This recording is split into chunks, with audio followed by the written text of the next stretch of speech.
Good day, I am Romel Anthony Tambo, and we're here at Urdaneta City Cultural and Sports Center. The City Library is open 8 a.m. to 5 p.m. The Urdaneta City Public Library provides programs that promote intellectual growth. Isa sa mga programang isinusulong ng Urdaneta City Public Library ay ang Istoryahan sa Parke, na kung saan iniimplementa ito at inaanyayahan ng mga bata, maging ang mga batang lansangan at mga PWDs upang makilahok sa programa.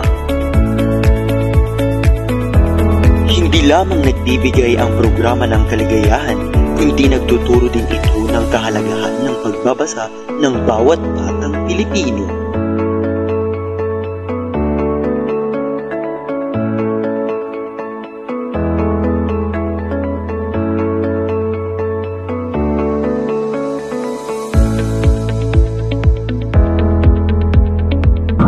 Talagang it's more fun dahil nandito na ang programang Istoryahan sa Parke.